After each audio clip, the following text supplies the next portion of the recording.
Hey, it's Pete Mundo. Before the podcast starts, could you do us a favor at KCMO? We don't ask you for much outside of supporting our sponsors and advertisers. Could you leave us a 5-star rating and review?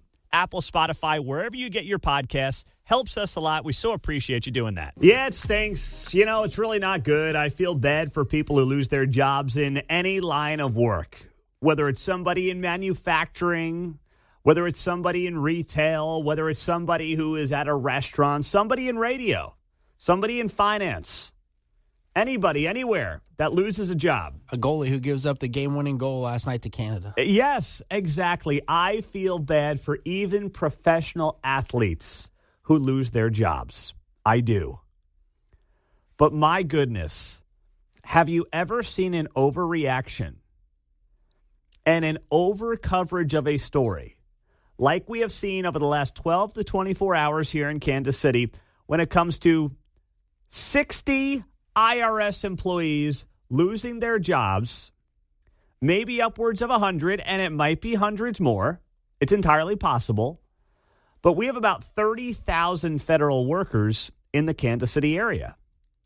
And even if 1,000 people end up losing their jobs in the Kansas City area who work for the federal government because of DOGE, that will be about a 3% reduction in the workforce. You've probably been in a company where there's been a 3%, a 5%, maybe a 10% reduction in the workforce. You've been a part of that. Most of us have seen it firsthand. And you know what we don't do? Go around crying about it. Looking around for you might do it personally. You might realize there are issues that come with it. But, man, would you ever expect the media to cover this the way they're covering this IRS story in Kansas City?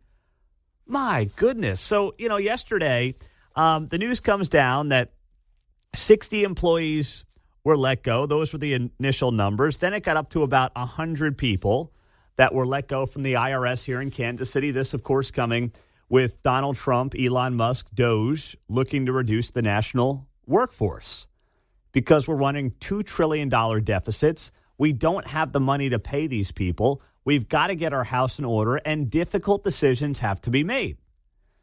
Now, let's also not forget there was an offer out to federal employees saying, hey, if you resign by, 2 weeks ago on Thursday, you'll get paid for 8 months, and you'll go on your merry way. A lot of people didn't take that. A lot of unions that represent federal workers told them not to take it. The unions told these people, don't worry, we'll take care of you. It's going to be okay. We're going to fight this. We're going to sue over this. Don't you worry one bit. And some people actually bought that hook, line, and sinker. That was a mistake. Layoffs were going to come. Layoffs needed to come. The government could not continue on as one of the great job growers in the nation because the government cannot function without a strong private sector. And we don't have that. We have not had that for the last few years. But over the last 4 years, what you saw was every single month we read you jobs reports. And what happened? We would talk about how the top 3 job creators in a given month oftentimes included the government. The government was goosing these jobs numbers that look so good. So Trump comes in, he appoints Elon to this role, and he says, listen, we got to cut this thing. It's not going to be pretty, but guess what? This is what I've been tasked to do. This is in part what the American people voted for. This is how we get the country back on the right track. We stop allowing China to own our debt. We also help get inflation under control by not allowing government spending to drive inflation. This is what needs to be done. It's not going to be pretty. We know the media is going to attack us. But it is the right thing to do for the country. I understand there are dozens of people in Kansas City out of work today, but with all due respect, welcome to the real world. What's more disappointing to me is not that these individuals who lost their jobs are upset about it. Anybody is allowed to be upset about losing a job. That's human nature. I have sympathy for anybody in that situation. It's the way that media outlets in this town are covering this thing that is just mind-numbingly dumb to me because they've made cuts as well. most Kansas City media outlets in the last few years in particular have had to make cuts. Why? Because the media landscape is rapidly changing. But suddenly somebody else, the IRS, the federal government, is making cuts. And my gosh, you would think the world is coming to an end. Now at noon, dozens of local IRS workers were let go this morning. These are families right here in our community. Hundreds more are expected to be fired as we move through the afternoon. Families right here in our community. Should local television start going through Kansas City neighborhoods and find out who got laid off on a given day? I mean, they make it sound so dramatic. Yeah, it stinks. It does. I really do feel. I know some of you are going to sit there and say, you don't feel. I do feel bad. I'm a human being. I've seen people get laid off in multiple jobs. And absolutely you feel for them. But I'm not going to overreact to this thing, especially when this is what has to happen for the country to maintain its greatness for decades and, frankly, God willing, centuries to come. Okay? And one thing we're learning about a lot of these bureaucracies is that their technology absolutely stinks. Their technology is years behind where it needs to be. And technology does allow most businesses to run a more efficient workforce. And if you don't have that technology up to snuff, well, then, yeah, it's all about how many people can I hire. It doesn't need to be that way. Private industry is advancing itself all the time to stay ahead of the technological trends. Because if not, their competitors are going to clean their clocks, right? That's how it goes. So yesterday, you had a lot of reporting on this from local television. And here is some of what you heard yesterday. Let's roll. Let's do Shannon Ellis, union head for the IRS on KCTV5. We're already understaffed and underfunded, have been for 15 years. And, so we're already in very much need of all the employees that are on campus. And for this to happen right before tax season is just unacceptable. I've been hearing that a lot, too. Oh, right before tax season, your refund's going to get delayed. Maybe it will. Maybe it won't. Any later than normal? A lot of people are saying, how much later can it be? Right? And let's not forget, too, the way that conversation gets framed is under this guise of like, well, that money the government kicks back to you might come late. You mean it's my money that they borrowed interest-free that now they're giving back to me? The ideal situation when you do your taxes is that you don't get anything back. You break even. If you get a big tax refund, do you realize what a sucker move that is? You basically lent your money to the government at 0% interest for the last 12 months. That's what happens when you get back a big refund. And your dollars are worth less than they were 1 year ago because of inflation. You've literally given them your money to borrow it interest free. And now they're kind enough, air quotes, to give you some of that back? No. Stop acting like you owe these people anything. Okay? They work for you. They work at the behest of you, the citizen of the country, who for far too long has been treated like a second-class citizen on behalf of the bureaucracy, which continues to grow and grow and grow. And thank goodness that is coming to an end. 913-408-7957. It is great to be here on a Friday morning on KCMO Talk Radio 95.7 FM. We're streaming on the KCMO Talk Radio app. And a big old happy birthday to John Anthony, rolling into another year. Well done, my friend. You made it. I was told there would be cake. I'll see what I can do for you by 10 a.m. I'll have Keatsman pick you up something at Quick Trip. How's that sound? A couple of ho-hos. Oh, man. We'll get into that. Have some fun with that this morning. 6:14 on a Friday on KCMO 95.7 FM. Coming up, We'll get to you at 913-408-7957. Are you sitting there this morning on a Friday as we are once again in the tundra in Kansas City? Let's see. We got, it's 1 degree in Overland Park. So let's go, baby. Woo! Are you sitting there this morning shedding a tear on behalf of the IRS? Plus, Missouri politicians are responding to reporting coming out of KCMO Talk Radio. We'll get to that and more next. Mid-20s, putting on my Speedo. That's what I'm doing today. Good morning. Or I'm doing that for John for his birthday. How are you? It's great to be here on 95.7 FM, KCMO Talk Radio. So this radio station had 3 stories that broke yesterday that did not get anywhere in local news.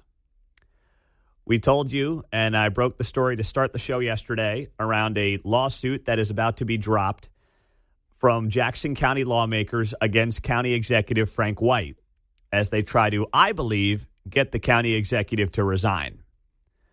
The other story is what I told you about the World Cup, and that is that the Chiefs were supposed to begin construction on Arrowhead Stadium to remove seats for the World Cup next summer. And that construction was supposed to begin right after the AFC Championship game. It has not started because the Chiefs have asked for $14 million from KC 2026, which is like the World Cup organization that's putting together the whole show for next summer. And KC 2026 said, yeah, that's not happening. So now the Chiefs are like, all right, fine. We're not doing any construction. So there's a standoff going on right now between the Chiefs and KC 2026. So those 2 stories did not get reported anywhere else in Kansas City media yesterday. They were too busy having every reporter and their mother outside of the IRS building over 60 people losing their jobs. They went wall to wall on that. And then there was this story from Kevin Keatsman that also got a lot of attention yesterday, where he shared what he knew and what he knows about the future of the Kansas City Chiefs potentially going to Kansas. Let's roll what Kevin Keatsman had to say yesterday here on 95.7 FM. I can't speak for Clark Hunt, but my source 2 hours after Mike Brown yesterday told me nothing's going on in Kansas, I had a source reach out and contact me that I've known for a long time. He's a developer. And he said, well, let me tell you something, Kevin. The Chiefs have contracts on 5 different pieces of land in Kansas. The options on those expire at the end of March. If they want to continue the options on those pieces of land, they have to pay millions and millions of dollars after March 31st to keep those exclusive options. There's not public record because the Chiefs are a private company and they're doing business with private people that own land. They've come to agreement with these people that we want to have the right to purchase this land by March 31st of 2025. This was months and months and months ago. The main tract of land is on the northeast corner of I-70 and I-435 at what we know as the Legends in KCK. That's where Mark Donovan, the Chiefs president, wants to build a new stadium that will be able to close when it's as cold as it is right now. And CONCACAF could have moved across the street last night and played in there and host a Super Bowl, which will be a slam dunk guarantee for the Chiefs if they promise a new stadium. The Super Bowl will come to Kansas City and a gazillion other events, and it will be the biggest tax revenue driver you've ever seen at the Legends. That's where they want to do that. They have other pieces of land in Kansas where they want to build their practice facility and or their corporate offices. The pure goal, the pure money play, is 3 pieces of land in Kansas, all receiving Star Bond money in 3 different locations where they can develop around 3 different things, and the sales tax revenue will pay for 70% of all 3 locations. It's buying land. It's real estate, folks. And it's a new stadium for a world championship football team. A world-class facility. It's a great plan. I don't know why the state of Kansas would give them the Star Bonds on a corporate office building somewhere, but they would definitely do it for the stadium, and they might do it for the practice facility. That was Kevin Keatsman, 10 a.m. every weekday right here on KCMO. That's why you want to be listening to him every weekday at 10 a.m. here on KCMO. And he will join us to wrap up the show today at about 9:50. So that news also was our third big story of the day yesterday that did not get any other local media attention. but you heard it here on 95.7. And that got the attention of politicians in Missouri, including Missouri Speaker of the House John Patterson, who's from Lee's Summit. He's a Republican. He will be here at 7 o'clock this morning. And he responded to this story yesterday. And he said, quote, "The time is running out. I think it's time for a plan and, of course, action. And I do want to reiterate, I do think this is going to be something that has to happen in the county first and then the state." That's the quote from John Patterson, Missouri Speaker of the House, to the Kansas City Star. And he's right about that. But here's the problem. The county has an executive who is just sitting there doing absolutely nothing. I mean, Frank White is totally checked out. His staff is running the show. They don't get along with the legislature. They don't even have a budget for 2025. That's what the lawsuit's about. That's likely to be filed here in the days or weeks ahead. They are right now running a county without a budget for the current year. We are 2 months into the year, and there's no budget for Jackson County. You think they're going to have a sports stadium anytime soon and figure that out? Especially when the guy in charge was lobbying against the stadium project down at the Crossroads for the Royals last year ahead of that vote. Now, listen, that location had a lot of issues, right? And I highlighted those issues. I thought it was a bad place for the Royals to play baseball. I thought the plans were slapped together. But this is where there's really no love lost between Frank White and both of these teams, the Royals and the Chiefs. Now, to Kevin's point, and to what Kevin's hearing, what I heard subsequently from people on the Missouri side who are on the legal end of this is that the Star bonds can only be used for a stadium. So if the Chiefs want to take corporate headquarters, practice facilities, things like that, I mean, they can do whatever they want, but they're not getting Star bonds for those things. And frankly, the state shouldn't give up Star bonds for those things. There's no revenue driver for the most part. I mean, it's not like a team where you're bringing 80,000 people there at least 10 times a year. But there's no point in giving up Star bonds for a corporate headquarters for the Chiefs. And my understanding of this is the deal is only good for the stadium itself. So what they do with the rest of their complex remains to be seen if that Kansas thing is legit. Now, I've been saying, and this has been my 2 cents for 2 years now on this issue, they should stay exactly where they are. I understand the appeal of leaving. I do. Like, I totally get the point that Kevin's laying out there, and he laid it out really well yesterday on his show. But I just think they've got a really good thing going. And running over to the Legends, just literally shooting down I-70 about, 20, 25 minutes or so, is not going to create, because history tells us these stadiums do not create the massive economic windfall that they always insist that they do. A Super Bowl would be great. We'd get one. That'd be it. Then it would be back to Miami and New Orleans and Los Angeles and Vegas and the usual spots. Do you do that for one of these and build a $3 billion stadium, if I'm estimating, for that, with the taxpayer being largely involved? I'm not convinced that's a really good idea. But clearly, there is a play on the Kansas side, and Missouri better wake up. And John Patterson will be here at 7 o'clock on KCMO. Coming up, the Star on Ralph Yarl. We'll share next. Shocking news came down this week when Andrew Lester died at 86 years old. Andrew Lester is the man who shot Ralph Yarl, a teenager who accidentally showed up at his front door back in April of 2023. And it was a story that got worldwide attention because of the racial components of Andrew Lester being an 80-plus-year-old white man and Ralph Yarl being a black teenager. It was a made-for-the-media kind of a story, despite the fact that it appears to be a tragedy all around. These two guys obviously didn't know each other. Ralph Yarl was going to pick up his brother, and he went to the wrong street up in the Northland. And Andrew Lester had recently lost his wife. He was 84 years old, apparently, depending on, what you believe. Ralph Yarl was banging on the door. Now, is that reason to shoot somebody? No, it's not. I'm not defending what Andrew Lester did. but it was a perfect storm for something tragic to happen. Now, thank goodness Ralph Yarl's alive today. Okay, I mean, there were some people texting into the show as if Ralph Yarl's dead. I'm not saying he didn't go through an insanely and incredibly difficult, traumatic situation. He obviously did. But by the grace of God, Ralph Yarl's alive. So last week on Friday, 1 week ago today, Andrew Lester pled guilty. And it was a shock because a lot of people thought that he was ultimately going to take this thing to trial. But it was clear if you saw the picture of this guy in the courtroom, he was in no shape to stand trial at 86 years old. So on Friday, he pleaded guilty to 1 count of second-degree assault. And then it turned out, and it was announced 2 days ago, that he had died.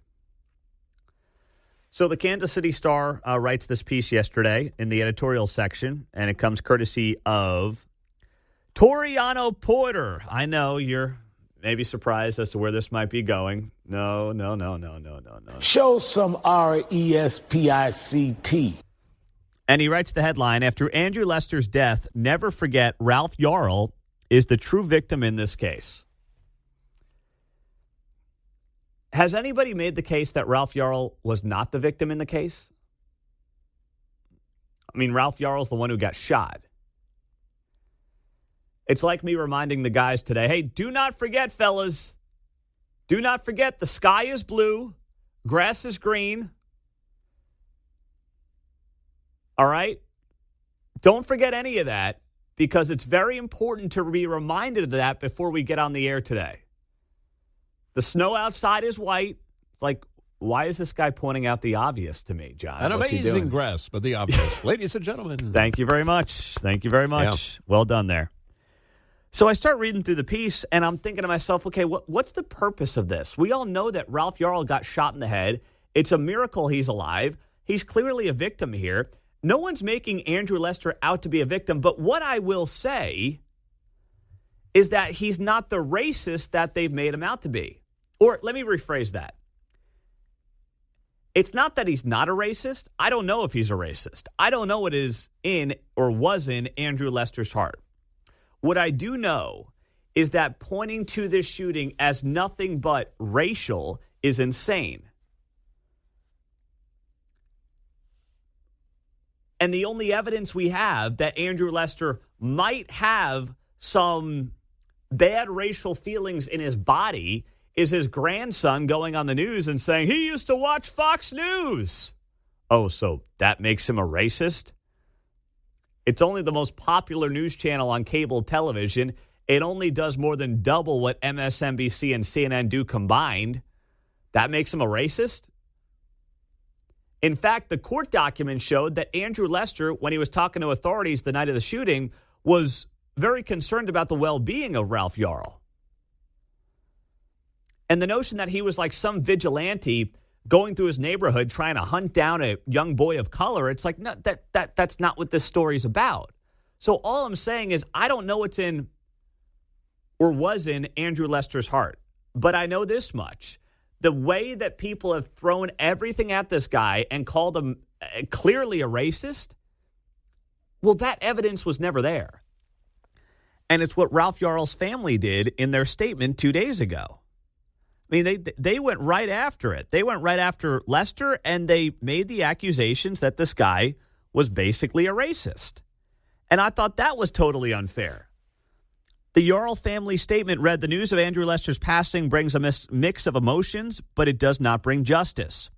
One of the reasons we push for a speedy trial is to ensure the public would see that our society does not condone shooting an unarmed innocent child simply for ringing the wrong doorbell, especially when the child was targeted because of his skin color. That is so disingenuous on so many levels. First off, I'm going to say something that maybe some people do not want to say. But if you really thought that this guy needed to deal with justice, well, isn't he dealing with the ultimate justice right now? He has died, and he is being dealt with in the afterlife, if you believe that that is where justice ultimately gets served. Wouldn't you, if you're the Jarl family, say, you know what, it's too bad that we couldn't get the justice we wanted here on this earth, but ultimately he is getting the justice that matters? Why not put out a statement like that? Well, because that doesn't fit the narrative. Everything in this case had to be about race. There were 3.5 million reasons they had to make this case about race. That's the amount of money they raised on the GoFundMe page for Ralph Jarl. $3.5 million on the GoFundMe. The family statement went on to say, another black child harmed by prejudice will never see the man who shot him face the full weight of the justice system. Ralph Jarl was, yes, shot. Was he harmed by prejudice? That was never proven. There, frankly, were no accusations of that. There was no evidence based on what we saw to suggest that was the case. In fact, if you want to go through Kansas City and look at some of the homicide numbers, you will know damn well that when it comes to children in Kansas City who look like Ralph Jarl being harmed, they're not harmed by the Andrew Lesters in this town. They're not. Those are facts. I know they're not facts that the media likes to share. I know that's not the story that the media likes to share. I get all that. But, my goodness, the notion that, oh, boy, these kids like Ralph Jarl are dodging the Andrew Lesters of the world on a regular basis is just a lie. But, hey, it's a lie that you can make a lot of money off of. A lot of money off of. And I put this up on X last night at Pete Mundo. Obviously, reading a lot of these stories about Andrew Lester over the last couple of days, it's pretty amazing to think about this. In 2020, the Associated Press changed its style of writing. This was after George Floyd, where they capitalize black, the B in black, but the W in white stays lowercase. Now, I don't much care. I really don't. But I think it's so absurd that we capitalize black when talking about a black person now, per the AP style, but we still keep white as lowercase. And the AP changed its style back in 2020 after George Floyd got killed, John. I'll be anti-AP. I think we should get together and all demand that we be referred to in the media with a capital C as Caucasian. Make them take up column inches. Yes. I'm not white. Yes. I'm a little bit more of a peach color. I'm good with that, man. Yeah, we're all Caucasians. I like that. Please spell that out with a capital C. Yep. Do not screw it up. I mean, there was a lot of absurdity in 2020. We lost the Land O'Lakes Indian. We lost Aunt Jemima. We lost Uncle Ben. All in the name of racial equity, which doesn't even make sense. But to capitalize B for black and keep white lowercase, it's like, can we just have this uniform across the board here, AP? But no. So now, like the Kansas City Star uses AP-style writing, or as Mark Levin calls it, the Associated Depressed is what Levin does when he's screaming about the AP. So, yeah, they've earned that nickname from Mark Levin, who's on at 5 p.m. here on KCMO 95.7 FM. I haven't been able to trust the AP since they put Kansas at number 1 in the preseason polls. Oh, gosh. Who do we have on line one? Just whisper in my ear. For some reason, my thing isn't working here. Mary, go ahead. You're on 95.7. What's happening, Mary? Hey, so I just wanted to say, honestly, no, the whole racial thing as far as the Ralph Jarl, Andrew Lester thing, I don't feel like it became anything racially driven until Ben Crump got involved. And Yes. then as soon as Ben Crump gets involved, it's got to be because he's black. Yep. And he did. Well, listen, here's the thing, though. And this is not on Ralph Jarl. To me, this is the family, because Ralph Jarl's a kid. He's not making these decisions. But the family hired Ben Crump. Like, you hire Ben Crump because you want to make something racial and you want to try to cash in off of that. And that's the only reason to hire Benjamin Crump. Yep. So thank you, I'm Mary. going to piggyback off your, we got rid of Uncle Ben, but we got Ben Crump. Yeah. I'll tell you what, Uncle Ben is a million times the man Ben Crump will ever be. Absolutely. All right. Thank you, Mary. Have a great weekend. Thank you. You too. Benjamin Crump was the attorney for people like George Floyd, Jacob Blake, Breonna Taylor. You know, he is the modern-day race hustler in the American legal system. I mean, he's the guy that you hire if you want to make something like that legal. Or you want to make something like that racial. That's what he does. Well, we're going to have to get Bill O'Reilly to bring that tour out to Kansas City with Stephen A. Smith and Fredo Cuomo. That would be outstanding. Next time we have Bill on, or I'll just send him a note here after the show, that he's got to bring that show out to KC if they knock it out of the park there on Long Island. Meantime, let's go to Haskell and Lawrence, where the women's basketball coach was let go. They had a 30% staff reduction at Haskell as part of Doge's attempt to reduce the federal workforce and try to get the budget under control for the country. So what you're going to see is a lot of examples of different local stories where the media is going to make it seem like, how could you possibly let fill in the blank go? How could you possibly lay off so-and-so? That's what's going to happen as part of this larger media narrative to make it seem like if some federal employee gets laid off, it's the worst thing that could ever happen in humankind. That happens every single day. People with kids, people who have, given their lives to fill-in-the-blank company, fill-in-the-blank organization, lose a job. It sucks. But federal employees are not immune from losing a job, even if there are really disappointing stories that come along with it. You know how many people in radio I've seen get let go who move halfway across the country for a job? I've seen it in every market I've worked in my life, and it sucks. But it's a reality of getting into the business that sometimes results in bad things happening to good people. But it's the chance and the risk that you take when you get into an industry that you know can be volatile. We all make those decisions. So now we go to Haskell, and this story is getting a lot of local attention here in Kansas City, where they're talking about the women's basketball coach, Adam Strom, who seems like a good man who has been at Haskell for the last 4 years, but he just got probationary status. He's been on probationary status because he just started teaching courses at the university during the last 12 months. So as a result, his job was eliminated by these budget cuts because what they're doing is they're just trying to figure out, hey, we can't go through every department with a fine-tooth comb. We just can't. There's millions of federal employees. So one of the quick ways to do this, and this happens anytime you have mergers in industry, anytime you have new people in charge, they'll oftentimes quickly let go of some of the more recent hires because they're newer to the company. Sometimes they're cheaper. It just gets the workforce down. It doesn't destroy morale with longtime employees being let go. So there's no perfect way to do it, but you see it all the time. So this women's basketball coach at Haskell and Lawrence, Adam Strom, got let go because he was still on probationary status because he just became a teacher in the last year, despite the fact that he had been there for the last 4 years as a head basketball coach. And here was the story from Woke 41. Adam Strom has coached for 25 years. It's deeper than the game of basketball. It's family. He's spent the last 4 years building Haskell's women's basketball team. Every time we take the floor, we play for Indian country.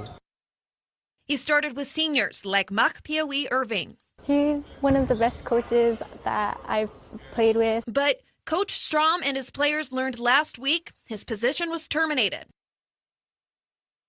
It's part of President Trump's efforts to downsize the federal workforce. I was in denial. I was in shock. Just 2 weeks before playoffs. It made me sick to my stomach just hearing that. Green, you're going to start on D. Strom decided he wouldn't take a timeout. They could remove the coaching title, but they're not going to remove me from the sidelines. So I'm going to stay on board, and we're going to go into postseason together, and we're going to finish business. And he's doing it without pay. He's turning it into an opportunity to coach his players beyond the court. And I wanted them to know life's not always fair, but it's what you do after life's not fair that's important. I like that attitude from the coach, by the way. I have no problem with this guy at all. Adam Strom seems like a good man who's been there for the right reasons, who wants to coach his players, and he's going to finish out the year. Sometimes there are situations that are not pretty that will come out of mass layoffs, whether it's in the private sector or the public sector. But now what's happening is stories like his are going to be highlighted.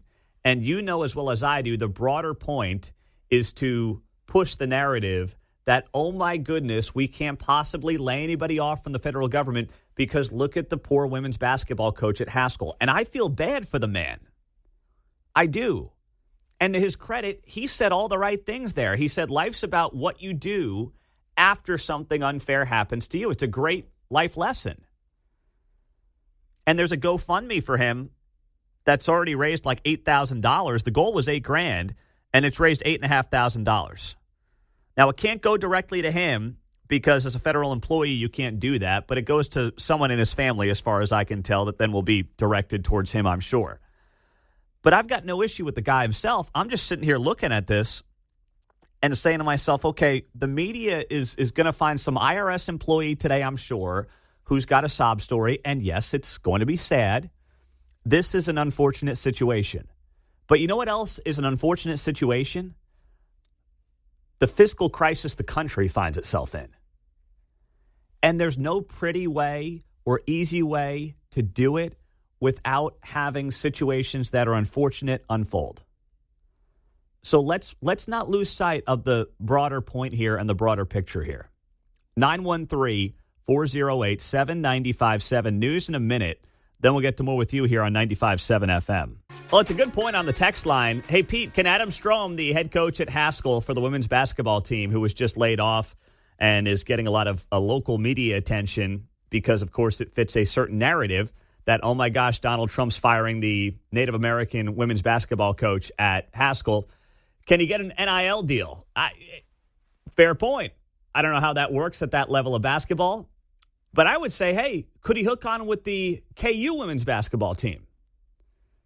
An assistant. You might make more money at KU as a women's assistant than being the head coach at Haskell. I'm just saying, I know it doesn't come with all the pride that you may get being the head coach at Haskell. I understand that to some degree. But in the end, you got to work, right? And if you're a really good women's basketball coach, he will find a job. And the only thing, or one of the few jobs that has you moving around more than media, is going to be coaching college sports. Those guys and gals are on the move every 2 to 3 years. That's part of what you sign up for. The idea that Bill Self stays somewhere for 20 years. Do you know how rare that is? I mean, when these guys are trying to work their way up the coaching ladder, I mean, you look especially at the college football level, they spend 15 to 20 years going from one job to another, bouncing around every other year. That's part of college coaching. You rarely see a guy hang around somewhere for more than half a decade. If he does, it's because he's got a great gig and he just wants to stay for as long as he possibly can, like a Bill Self. But it's very rare in college coaching that you get a job that you're in for an extended period of time. Because one of two things or one of three things happen. One, you win, but then you wear out your welcome. Two, you're not good, you get fired. Three, you move. You go somewhere else that's better. Those are the three options when it comes to college coaches. So, I feel for the guy. I really do. I feel for anybody who's losing their job right now. But the way that the media is building up these sob stories, like how could you fire the women's basketball coach at Haskell and Lawrence, it's very clear what the motivations are behind all of that. Very clear and evident what they're wanting to do, John. It kind of seems to me, but maybe I'm wrong, that maybe the school's allotted money and who or what gets let go is up to the school, not Elon. Well, thank you for bringing that up because we really don't have all the details behind okay, so this guy was on probation. He was a probationary employee. He's been there 4 years as the basketball coach, but he only became a teacher over the last 12 months. That seems a long time for probationary. After 4 years, I'd been going in after year two going, dude. Well, I don't know how he was compensated and why he just became a teacher in the last 12 months, and that's why he was technically in probation. Yeah, I see. And obviously what they're doing is they're getting rid of all the recent employees to try to just, whack this thing down as quickly as they can. Mm-hmm. But if this guy was that valuable and had technically been there for 4 years, you're telling me there's not a way to say, listen, Adam Strom, the women's basketball coach, who's also a teacher at Haskell, is highly valuable. Is there some way to work around this thing? Now, maybe there's not, right? Because if you start doing that, it's going to get very complicated. If every federal agency starts doing that. But a part of me does wonder that. Now, it's tough for Haskell as well. I looked this up during the break. You've got to be, I didn't know this, at least 1/4 total degree Indian blood, direct descendant of an enrolled member of a tribal eligible organization to make it into Haskell or to work for Haskell, in just looking at some of their standards here. So I guess Elizabeth Warren could not go. Is that how this... Elizabeth Warren does not qualify to work at Haskell? No, and probably Papa wouldn't either because he's still too far removed. Yeah. If she's 1,024th Native American, then her papa is what, 256th, something like that? Wouldn't her dad would be 1/500th, and her You're papa, the finance guy. I'm here because I didn't want to do math. Yeah, I know. I'll keep. So maybe anyway, right? Elizabeth Warren's like great grandpa might qualify for Haskell, if I've got that right. In theory, yeah, I think so. Oh, jeez. I think I might be more Native American than Elizabeth Warren the more I think about it. I might have a little more blood than her. It's hard to have less. But, hey, she does have those high cheekbones. Nobody cares. Oh, my gosh. All right. Now, other industries getting hit by all this. USDA. This story coming out of Woke 41 yesterday. I mean, Woke 41's done more to cover federal employees getting laid off than they've done anything else, as far as I can tell, in this town in quite some time. Roughly a dozen employees were let go this month at the National Bio and Agro Defense Facility in Manhattan as part of the ongoing reduction in the federal workforce. Okay, if you don't think this is a political angle from Woke 41, which is living up to its nickname here that I gave them years ago, I mean, they're handing me the content right now. 12 people get let go in Manhattan, and that is a story in Kansas City media. Why? Oh, because they're trying to make Trump look bad? 12 people let go in Manhattan. That happens. You could find half a dozen bars where they let 12 people go on a given night for not showing up to a shift. They're not writing about that, I promise you. The USDA described the facility as, quote, a national asset that will help protect the nation's agriculture, farmers, and citizens against the threat and potential impact of serious animal diseases. A USDA spokesperson confirmed Thursday to Woke 41 that roughly 12 positions were cut because they were probationary employees whose roles were primarily administrative and were not deemed essential to the functions of the lab. Oh, so like no scientists were let go. So people on the administrative side were the ones who were let go who had been there for give or take 12 months or less. Yeah, that stinks. But my goodness, this has to happen. You're not a protected class of worker here. Okay, get over it. Let's move on. Let's find new jobs. Administrative assistants can apply to a lot of different industries. They cross a lot of different industries. And God willing, each one of them will find a new gig. But why is Channel 41 covering a story of 12 people fired in Manhattan who were admin assistants unless there's a political angle for them here? Spokesperson for Jerry Moran, U.S. Senator, acknowledged a request for comment Wednesday and said the senator's office was looking into it. Okay, don't waste too much time on this, Jerry, okay? I mean, come on, Jerry. Come on, Jerry. Jerry! Stay busy on the things that matter, Jerry, okay? I don't need you spending time on getting comments to Woke 41 about 12 people in Manhattan letting go from administrative roles. Okay, Jerry?